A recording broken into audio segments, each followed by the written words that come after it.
Hello, welcome back to Learner from a Layman. I didn't get any compliments on the new music, the new intro music from our last podcast. So I'm offended, and I'm going to fire all of you. And then I'll be getting a new crew. Yeah, I've made repeated suggestions for appropriate intro music, and you've shot them all down, so this one's on you. Well, yours are not legal because they have copyright. Yeah, but nobody follows that band anymore, so it's fine. That's right.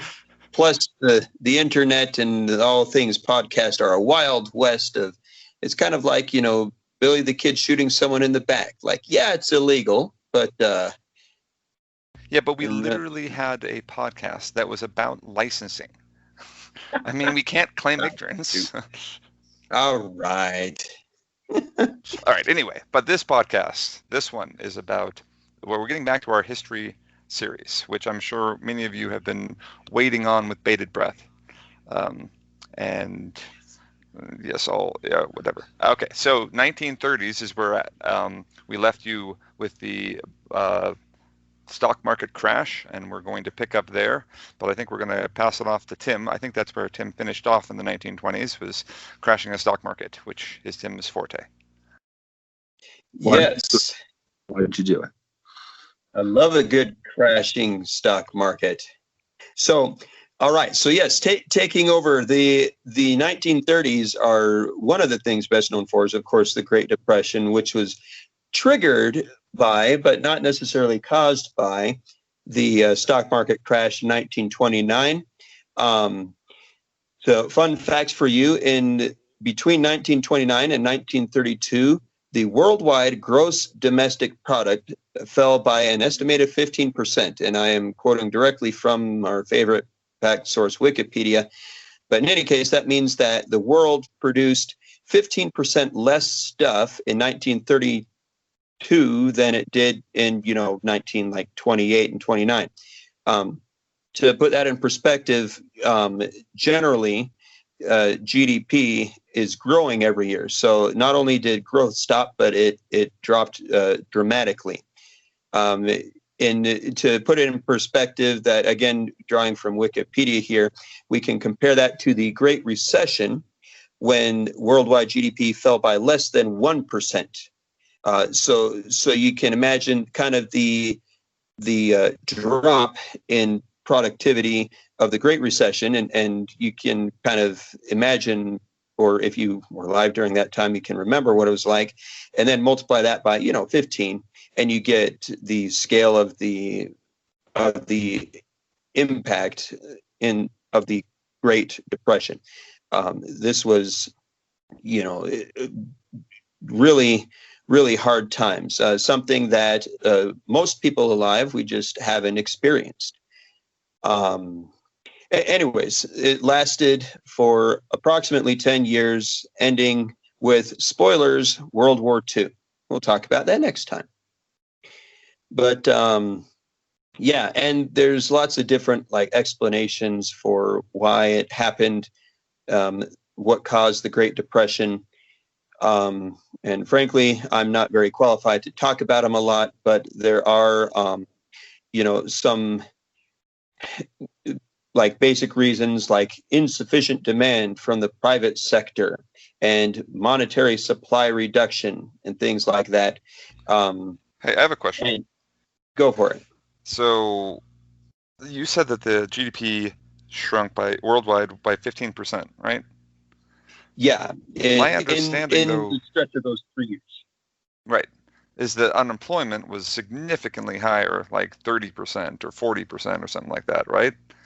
So yeah, I think so at its peak, and again, it would have changed from year to year, but yeah, in the worst stretches, yeah, you had unemployment, yeah, at those levels. Okay, so why, if the GDP only shrunk by 15%, did jobs drop by 30 to 40%? That's a good question, and I won't pretend like I know the answer. But I'll just think it out loud. I think the unemployment number you're citing is U.S. unemployment. So I'm not sure what the worldwide unemployment rate would have been. I also figure that, and again, I don't know, but while GDP and unemployment are surely correlated, lower unemployment would generally result in higher GDP. I don't think they are directly like exactly linked. So, for example, someone might check the box as unemployed, and maybe be producing something on the side to kind of make some money, make ends meet, then that might factor into GDP, even though that person is unemployed, right? So unemployed doesn't mean zero producing, right? True. Also, you might have that. Oh, sorry, go for it. Average U.S. unemployment from my brief stint of taking college classes, I believe hovers around 7 to 12%, depending on the year. So you take that and then you add that other 15% decrease in GDP, and that puts you about 30%. And I don't doubt that there's lots of complex things going on. When we talk about these numbers, it's probably easy to I'm sure that our reduced, understandings and explanations of what's going on don't adequately represent the really complex, interplays going on in something like a global economy. But yeah, I will note that international trade fell by more than 50% during the Great Depression, and I'm just putting in a little plug here for international trade. It's a good thing. There's lots of debate and discussion about that, but in any case, I think when trade falls off, that's I'm not saying that caused it, but international trade is it adds efficiency to markets, and it generally raises the level of income and lifestyle for everyone involved. So deflation was also a part of the Great Depression, where normally inflation is the normal process in an economy. There were multiple years in the Great Depression where prices deflated, and I'm trying to remember the numbers, but it's like by more than 10%. So anyways, it was a rough time. And I'll just share a little bit of family lore. Our grandpa talks about, receiving aid from government, government organizations, blankets and so forth. There are also, of course, around the world, governments responded with lots of interventions, including job creation programs and so forth. Some interventions that originated during this era are still with us, like in America, the Social Security program. So anyways, you guys have any thoughts or comments on other things to touch on with the Great Depression? Yeah, I am definitely seeing what you're seeing there, Tim. It looks like in 1932, it deflated by 10.3%. And okay, so yeah, 10%, and the numbers are even more dramatic for the stock market, where I think from the peak in 1929 to the bottom of the trough in 1932.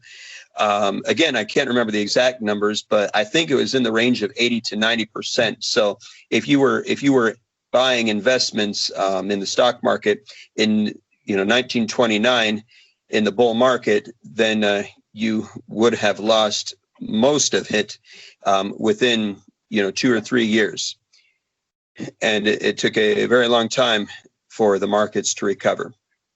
And again, as we've seen in our recent economy, the stock market and the economy are not the same thing, but they certainly do affect each other. So, all right. Yes. All right. So are there political things that you were going to touch on, Tim?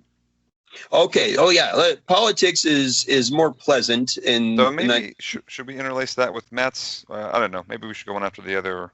I'm not sure how we want to tackle that. Yeah, hit mine a little bit later. Okay. And when I say that the politics are a bit more pleasant in the 1930s, that's of course dreadful irony because, well, spoilers. Anyways, but there are some interesting things. For example, in 1930, Gandhi in Mahatma Gandhi or Mohandas Gandhi in India is starting his Satyagraha movement, which is the nonviolent peaceful protest movement, including his March to the Sea to make salt, a declaration of Indian independence, and so forth. And he's able to bring about quite a bit of change, social unrest, and broker that power with the British government to kind of basically force the British to sit down with the Indians and start giving more power to Indian leaders and Indian nationalists. This eventually culminates in full Indian independence, though we'll save that for another decade. Ireland, too, in 1937, votes to become a republic as opposed to staying within the British monarchy. And so we start to see in the 1930s what's already been happening in previous decades, but the age of empire is coming to an end.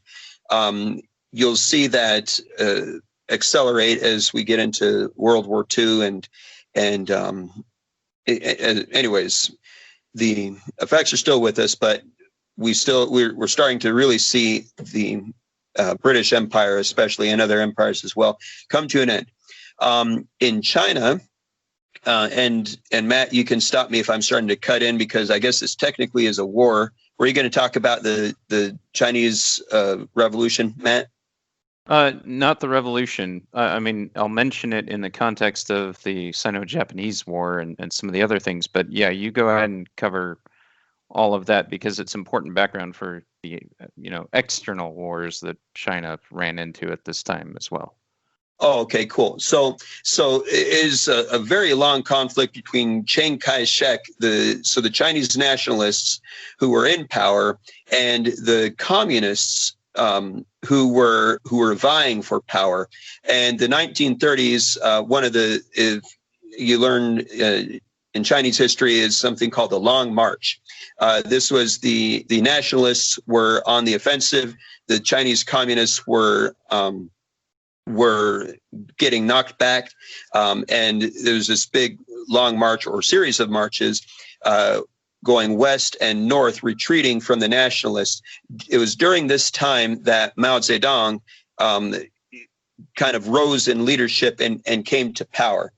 And so the Long March is kind of memorialized in China, kind of like for you Americans out there, you could think of Valley Forge, the Revolutionary Army suffering in the cold and fighting through hardship to eventually succeed.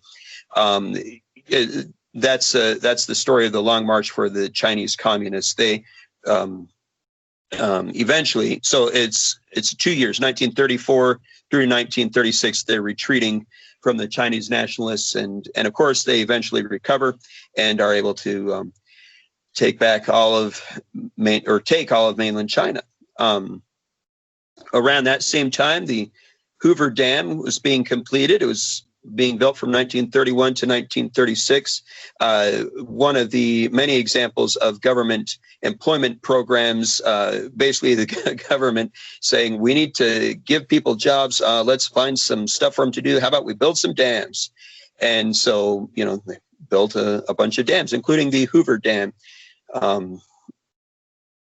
Let's see. Amelia Earhart, she went missing in 1937, and sorry, I'm kind of going out of order here. 1933, prohibition ends in the United States, so that was the end of an era.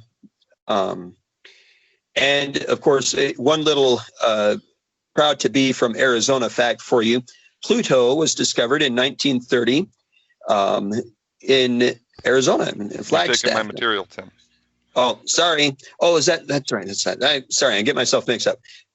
But I'm taking it because Arizona, yes, it's a cool place. Well, it's also And not a real planet, so take that. Whatever. You're just jealous because it's the newest and coolest planet.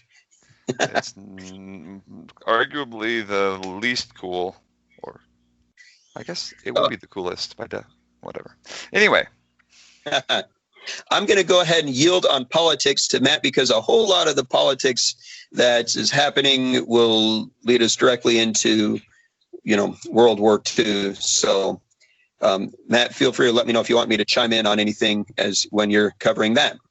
Yeah, will do. All right, Matt, did you want to go next, or did you want me to go, or Cameron? Shoot, up to you. We can do whatever you want here. Well, I'll save yours for last, then, if that's okay. I'm going to just do mine briefly here. So I'm doing science and technology. So as the Great Depression starts, doesn't necessarily affect the rate at which we are moving technology forward as in humanity. But there's a bunch of interesting things. I'm just going to touch on a couple here. So frozen foods were starting to come to the masses. So that was in 1930. The first frozen foods were being sold in the United States. Nestle produced white chocolate candy. So that's a big deal. Radar was invented, which obviously became very important in the upcoming war. And then in 1933, Scotch tape started being sold by a company called 3M, which you might be familiar with. Nuclear fission discovered in 1939 by Otto Hahn, Lisa Meitner, and Fritz Strassmann. And I'm sorry, did you say nuclear or nuclear fusion? Yeah, well, both. Turns out they discovered both. We're just going to leave that there. Okay. They were German, so they could have pronounced it however they wanted. First in intercontinental. No, they can't. They being German, they would have specifically pronounced it correctly. Would they have? Do you know yes. Fritz? Fritz and I are good friends. Okay. First intercontinental commercial flights starting in the 1930s, so that's obviously a big deal as far as mobility of humanity and being able to immigrate and things like that, especially cutting down on time, which is going to be important once again for the World War. The chocolate chip cookie was developed in 1938. That may be kind of cribbing a little bit from Cameron's material, but whatever. I don't think it was necessarily technology, but that's what they called it. It's strange to think that when my grandparents were born, there was no such thing as a chocolate chip cookie. I know, weird, right? Invented by Ruth Graves Wakefield in a little company called Toll House. So may have heard of them as well. All right. So then the speed of light was calculated in 1933. Sliced bread became available in American supermarkets in 1930. So that's what the saying is, the best thing since sliced bread could only be relevant from 1930 on. 1933, Albert Einstein comes to the United States and starts teaching at Princeton, or researching at Princeton, probably more than teaching. 1937, IBM creates a collating machine. It was used in a lot of government programs in the United States, beginning of some computing work there. There's a photocopier, or a Xerox copy, made in 1938. That was by Chester F. Carlson. Jet engine was created by the Germans, so fitted to a German Heinkel 179 aircraft, first successful flight in August of 1939, so the jet engine being put into use. Also 1939, Albert Einstein advocates to the American government to start funding research to the atomic bomb. So obviously World War I is already underway here, and Einstein sees this as a potential a War useful II. area of research. Let's see. Also in 1939, advocate nuclear or nuclear research? both. He also used both words, it turns out. All of those Germans very happy to use nuclear and nuclear interchangeably. Okay, This is 1939. the fictional part of world history here that Carl is now covering. As a linguist, I think I'm clearly qualified to tell you how particular historical individuals pronounced these words. Definitely more qualified than the nuclear physicists that would have been dealing with this stuff. I think we can check by just saying it both way in a German accent. I want you to research nuclear power. Sehr Your gut. mic is so garbled that got completely lost. Which is appropriate because it was clearly 1939, September 14th. We started, I don't know if this we actually, it looks like it may have been Eastern European or even Russian. Igor Sikorsky started mass producing helicopter. Well, not him. His design started being mass produced as a helicopter in the end of 1939 as well. And then there was the New York's World Fair, which Cameron might, I don't know if that's something he's going to talk about, but these were World Fairs were big deals. This is the one in New York in 1939. One or two other interesting highlights. FM broadcasting started in 1933. And so if you remember, I think we discussed AM, FM differences in our podcast from... the electromagnetic spectrum? Yes, that's the one. Electromagnetic spectrum. That one. May have touched on AM, FM differences. So FM broadcasting started in 1933, has to do with modulation of frequency as opposed to amplitude. And that's the difference between AM and FM. But yeah, Edwin H. Armstrong invented FM broadcasting, and it starts in 1933. I think that's pretty much it for me, at least stuff. The electron microscope, I guess I could mention that. 1931, the electron microscope was invented by Max Nott and Ernst Ruska. And so that was obviously very important in research that was going to go on at the end of that decade, or this decade that we're discussing. All right, Cameron, do you want to discuss a few cultural aspects of the 1930s? Yes, I do. First, in 1936, the bass guitar was invented. I think that's a pretty significant thing. Ooh. Yeah, did not know it was that young, actually. And the seated... What? Oh, sorry. I was just going to say, imagine watching Seinfeld with no bass guitars for the intro music. I know. Blows my mind. Also, the first electric frying pan and lap steel guitar ever produced was in the 30s. I don't have a specific date for those. Fun thing, first color film was invented in 1935 by Eastman Kodak, called Kodachrome. Very important thing. I'm surprised Carl did not touch upon Howard Hughes setting land speed records, but that's okay. Land speed records were overrated. Some may disagree. I think we should talk about a little literature. The Hobbit was written in 1937 by J.R.R. Tolkien. Let's see, F. Scott Fitzgerald.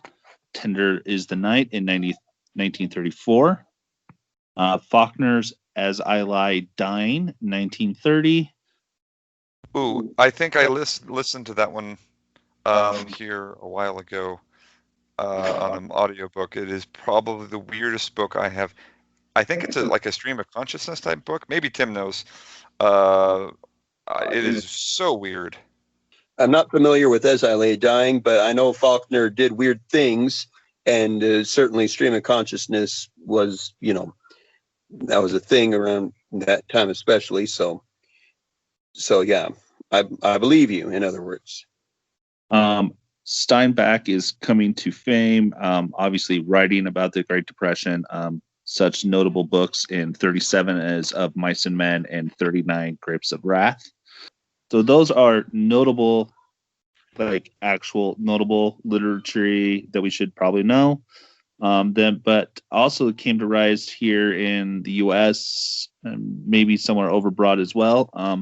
Hard-boiled crime fiction such as The Maltese Falcon, The Big Sheep, and The Postman Always Rings Twice came out during the 30s. I think they made a movie out of The Postman Always Rings Twice. Let's see. I will flip back to art here in just a second. Art Deco. I briefly touched about that in the 20s, how it became extremely popular in the late 20s and was extremely popular throughout all of the 30s in North America and Western Europe. I think it is some of the most beautiful artwork that you'll see. Orson Welles in 38. What? Just trying to place it. Art Deco, is that the include the Chrysler Building? I feel like those are connected, but I'm not sure. Or the Empire State Building, isn't one of those like Art Deco? The Chrysler Building and the Empire State Building are both Art Deco architecture. Okay. But I have it's big, bold lines with kind of more of an abstract like people, but like landscape and buildings are more idealized, but with like broad, bold lines and pictures. Okay.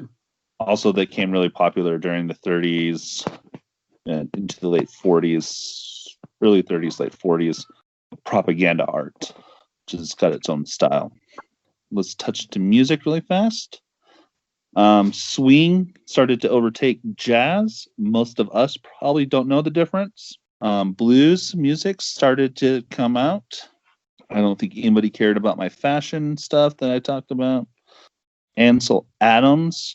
I don't know if any of you guys know Ansel Adams. He's kind of the father of landscape photography. He has really beautiful black and white pictures. He's of almost all the national parks here in the United States. Really beautiful pictures. Then we'll just touch on a couple people that you may or may not remember that have changed our lives forever. Walt Disney started making films. Hitchcock, Cecil B. DeMille. Maybe people remember that. Sounds familiar, but I can't place it. He was all those big, like the Ten Commandments, right? And Ben-Hur. He owned Metro-Goldwyn, and he was kind of the director of that. But yeah, he owned a huge portion of them, if I remember correctly. Famous musicians during that time: Fred Astaire, Louis Armstrong, Nat Cole King, Bing Crosby, Ella Fitzgerald, Frank Sinatra, Cole Porter, the Gershwins, and I think I'm going to call that good for me. Do you guys have any questions? No, that sounds good. Thanks, Cameron. Yeah, that was quite the list of musical talent in the 1930s. So, too bad we don't have. Now we have Justin Bieber. So, good decade. Okay, let's move on to Matt. Matt, you're going to take us home on the, I think, the most identifiable aspects of the 1930s. We probably shouldn't end with mine because mine are always the sad ones. But let's start with the disasters and then we'll go into the wars. Recognizing that, when we talk disasters, we're talking pseudo natural events in this case, and I'll get into what I mean by that, because it turns out that not all of the disasters were natural here. But in chronological order, we'll start in 1931 with the Chinese floods. The Yangtze, I'm going to get this wrong, Huai River floods. Anyway, a number of major floods in China. Basically, rivers flooded, a whole bunch of people died during the floods, and a whole bunch more died afterward due to disease, famine, and the after effects. Estimates for these series of floods, the death toll, ranges between 422,000 and 4 million. All of this in 1931. We'd previously talked about some of the Chinese river floods before, and how many millions died there. Chinese river floods are a recurring theme in the early 1900s, and they kill millions of people. And this is another instance. There's another one coming. In 1935, Florida gets hit by a hurricane, which you wouldn't think would be notable given that Florida eats hurricanes for breakfast. But this one was a Cat 5. It was the most intense hurricane to ever make landfall in the Atlantic basin to date, that we have recorded. Death toll is over 400. It is the Labor Day hurricane. In 1937, the Hindenburg exploded. The German airship. There's a famous image of it as it is docking with a tower. Contact is made. Some kind of spark starts somewhere, and the Hindenburg, which is filled with hydrogen, which is a very flammable gas, goes up in flames in seconds, and everybody aboard is killed. 36 people. After that, hydrogen-filled airships started to go away, and were either replaced with fixed-wing aircraft or airships filled with helium or gases that weren't quite so explosive. But that really kind of was the end of commercial blimps or zeppelins. It's also where we get the "Ode to Humanity" quote. Yes. 1938, there is, I'm sorry, 1937, still in 1937, there is the New London school explosion on March 18th. A natural gas leak in a school causes an explosion where almost 300 students and teachers are killed in one explosion. Completely took out that school. Moving to 1938, there's another Cat 5 hurricane. These just happen. But the other one I wanted to hit here, and we kind of alluded to it, was the Dust Bowl. Throughout the 1930s, there's a series of droughts that just turn much of the south central United States into a giant dust bowl because there's no moisture. All the crops fail, massive dust storms, and it's a very difficult time for a populace already dealing with the Depression. Major problems for these farmers. And it is the setting for the novel The Grapes of Wrath, written by John Steinbeck, which is a classic of American literature and also, in my correct opinion, one of the most insufferable books ever written. So that's another chunk of fallout from the Dust Bowl, is that it resulted in The Grapes of Wrath, which you may have had to read in high school, and which you probably regret. I'm sorry. I'm not Again, mistaken. that is just my opinion, but it's also correct. Go ahead, Carl. If I'm not incorrect, I believe that your uncle, also the father of one of the co-podcasters here, is his favorite book. Tim, can I be?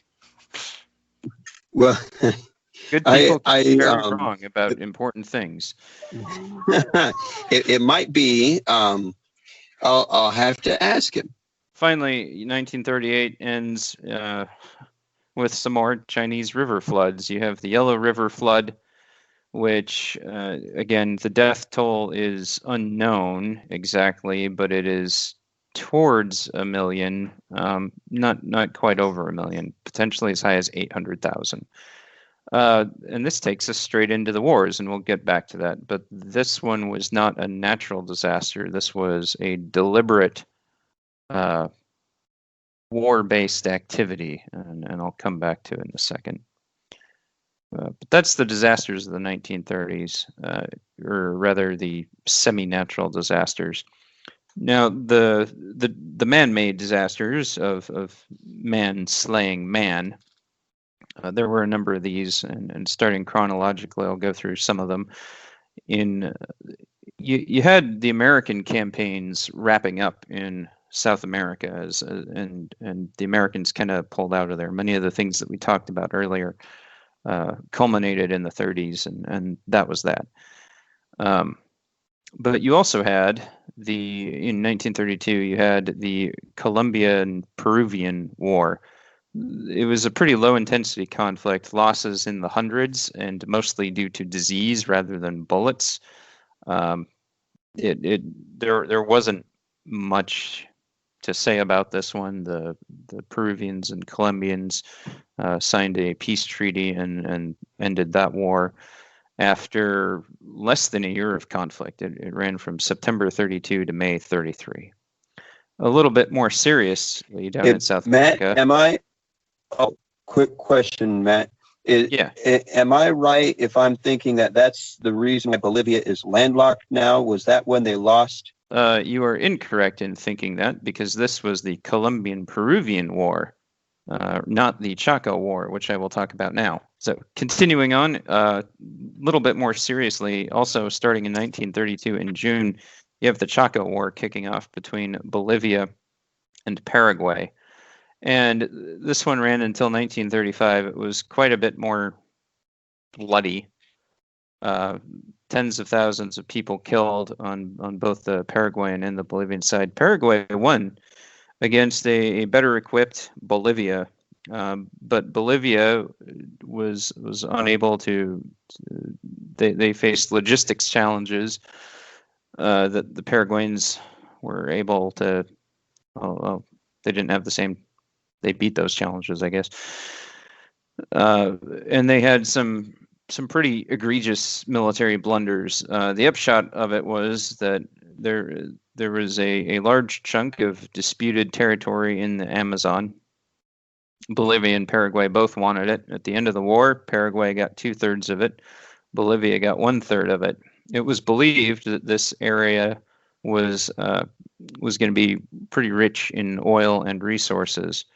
Well, it turns out that the 1/3 that Bolivia got, actually, yeah, it had a lot of gas and oil, and Bolivia is, I think, the number 2 oil producer next to Venezuela down in South America. However, in the 2/3 that Paraguay found recently, in about 2014, they did discover oil and gas reserves down there, but that was 77 years after the end of the conflict. So Paraguay got some extra territory, or 2/3 of this disputed territory, and they technically won that war, but they lost between 35 and 50,000 people. Bolivia lost between 50 and 80,000 people. Pretty bloody battle, or war, rather. In the Arabian Peninsula, you have the Saudi-Yemeni War, which ends in a decisive Saudi victory, and you have kind of the modern kingdom of Saudi Arabia coming together. Down in Africa in 1935, you have the Second Italian War down there, the Second Italo-Ethiopian War. Ethiopia is a colony of Italy at the time. Italy charges in and declares war on it. I'm not exactly sure why, but they did. And they consolidate their colonial control, over a large chunk of northeastern Africa. Going back to Europe, in 1936, you have the Spanish Civil War. This is, largely an internal conflict, but it has a lot of outside help. Basically, you have the nationalists on one side, and you have the Republican revolutionaries together. Now, when I say Republican, I mean that's just a label for a political group. It has no similarity to. I mean, that's just what it was. nationalists on one side and Republicans on the other side. And on the Republican side, you typically have your left side of the political spectrum, a lot of your anarchists, your communists. That's the side over there, the revolutionaries, and they are supported by Mexico and by the USSR, the Soviet Union. The nationalists are, on the other hand, are supported by Italy and by Germany, Nazi Germany at the time. And the rest of the world kind of doesn't intervene officially. A number of mercenaries go and fight on one side or another in this war. But mostly the nations as a whole tend to stay out of it, other than Germany and the USSR, Italy, and Mexico. Notably, Germany is not supposed to really have military forces to contribute to this, but they do. And you have something called the Condor Legion that shows up in Spain with a number of exceptionally well-performing fighter planes, with a number of exceptionally well-trained pilots that you're not supposed to be able to find in Germany at the time. And these pilots and their aircraft, they gain a lot of combat experience in the Spanish Civil War, successful combat experience. Eventually, the nationalists under Francisco Franco, they win. They occupy the capital. Franco declares victory, and Franco rules Spain until 1975. So a long while, and Spain kind of that's their big war for a while. They contribute a little bit to World War II, but they're pretty exhausted at the end of it. This war is particularly bloody, wretched, and miserable, with a number of you have two terrors going on at the same time. In areas controlled by the Republican revolutionaries, you have the Red Terror, where one, if you're a civilian and you're not friendly to their cause, you're going to be potentially rounded up and executed. Two, if you are clergy, you're definitely going to be rounded up and executed. The Republican side, the left-wing side, had very much a war on the religion of the state. And at this time, the Spain is, or rather had been, a Catholic nation. And so you have a famous image is of Republican revolutionaries executing a Christus statue by firing squad, the execution of the Sacred Heart of Jesus. Became a very prominent image showing the war on religion by the left-wing Republican side there. And so you have the Red Terror and some number of tens of thousands of people. The estimates are wide-ranging and fuzzy. Between 30 and 70,000 civilians are killed by the left-wing Republican revolutionaries here. One thing that you see here is that anytime one side commits a massacre, the other side, in order to teach those guys a lesson, commits another massacre in the area that they control. And so you just have people massacring other people in order to get revenge for the last massacre. On the nationalist side, you have the White Terror. So you have terror in two colors. You have the Red Terror and you have the White Terror. And the White Terror is actually worse in terms of people killed. Again, estimates are all over the place, but up to 100,000+ people. Weirdly, the previous regime had actually been a Republican government. Republican only in the label of it was the name of the party that was that government. And there had been a movement to secularize education under that Republican government. So You don't have religious Catholic schools. You now have lay schools, secular schools. Well, this is new and this is different and this is therefore bad.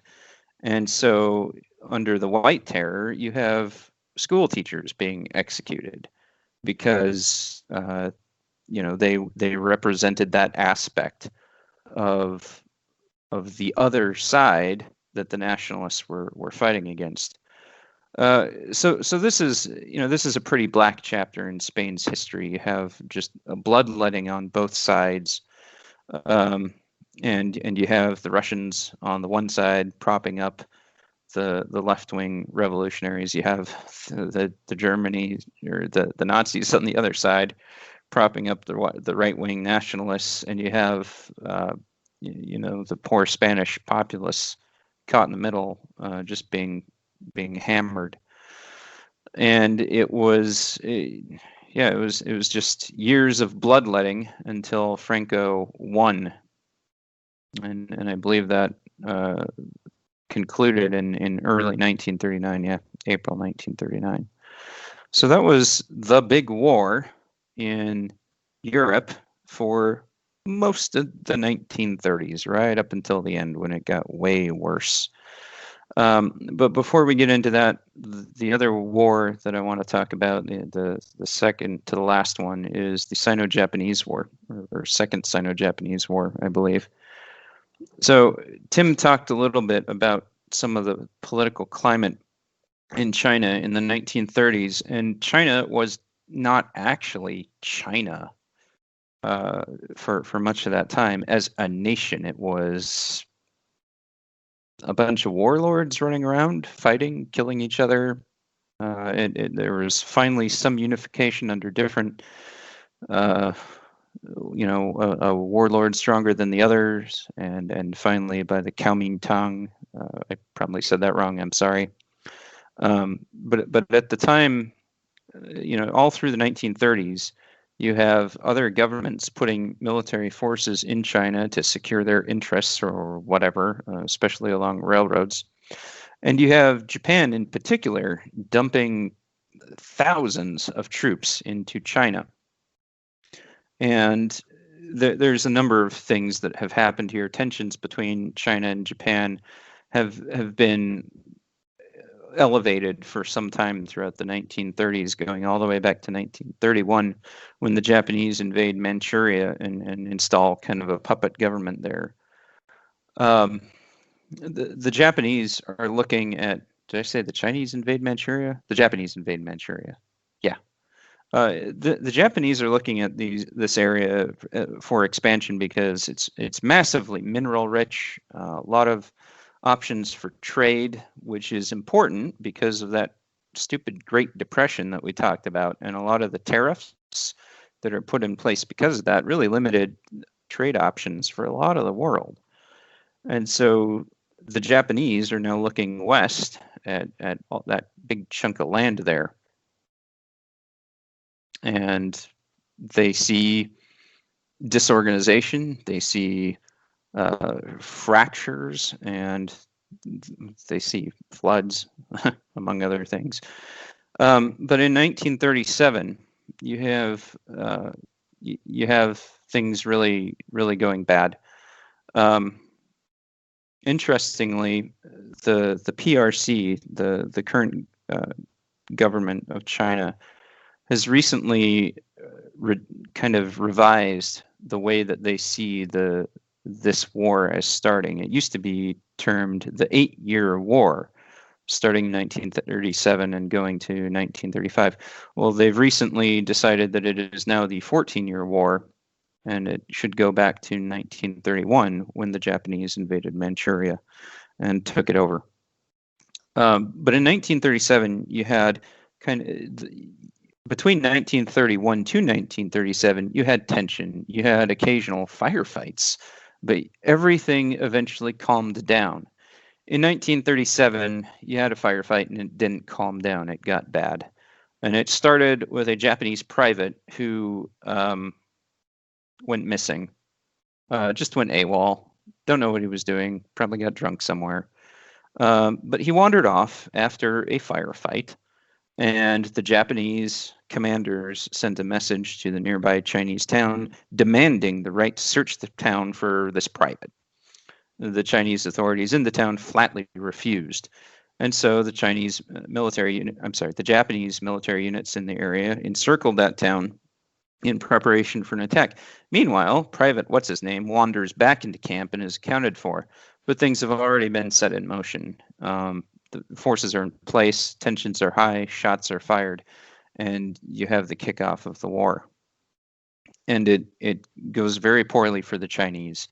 The Japanese forces move through large parts of China, culminating in them taking Nanjing. And here you have an event that unfortunately gets too little remembrance in the human consciousness. It's often referred to as the rape of Nanjing, but it was the systematic and barbarous killing and raping and other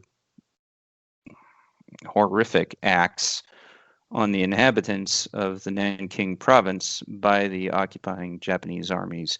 It is something that the Japanese do not officially want to acknowledge as them having done it. It is a great shame. It is something that the Chinese do not want to ever forget because it was a great wound.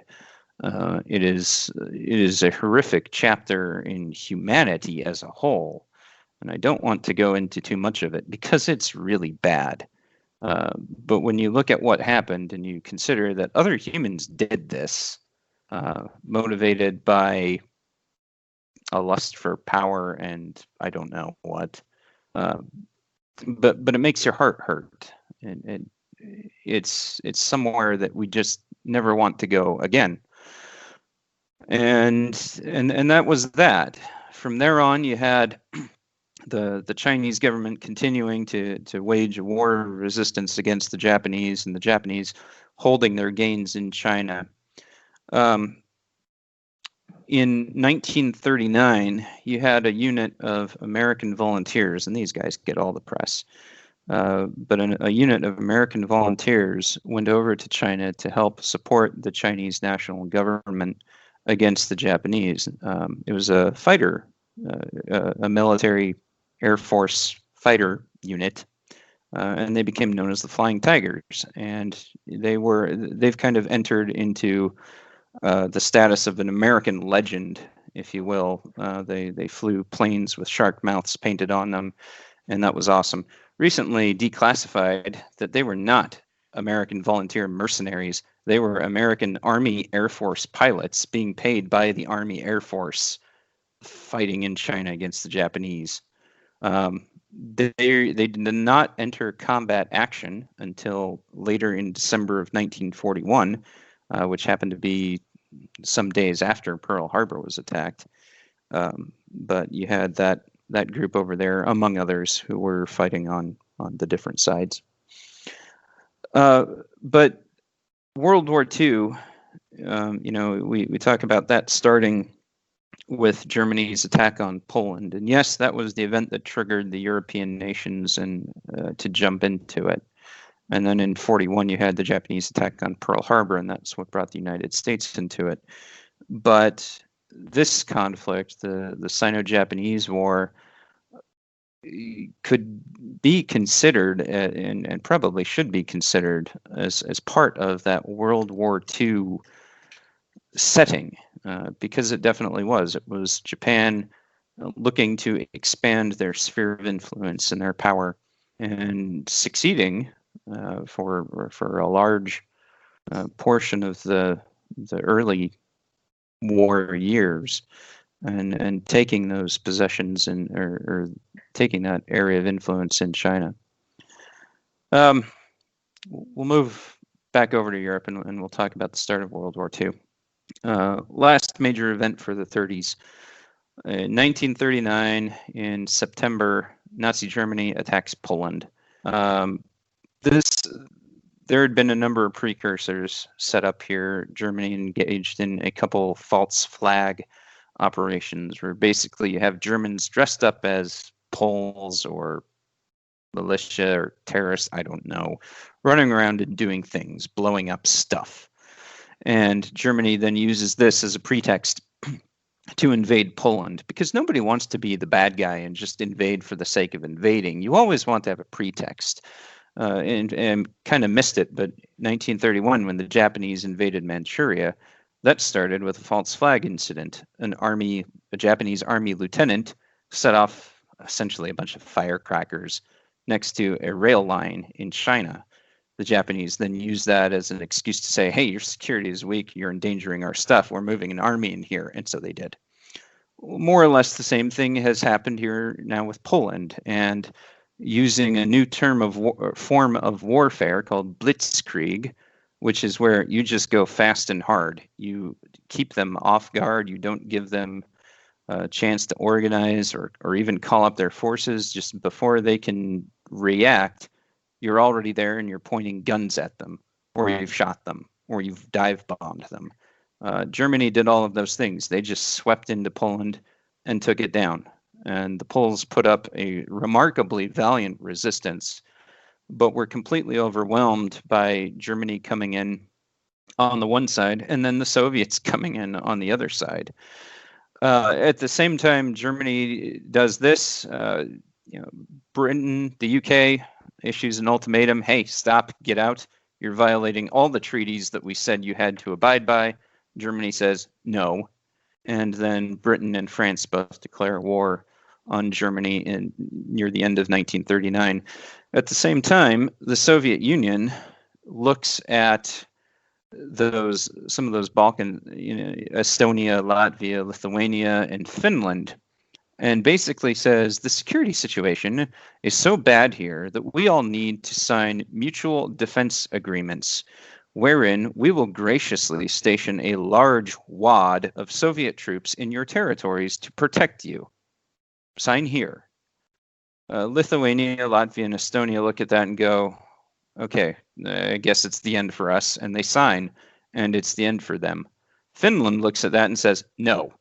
And the Soviet Union basically says, well, we're going to station troops in your territory anyway.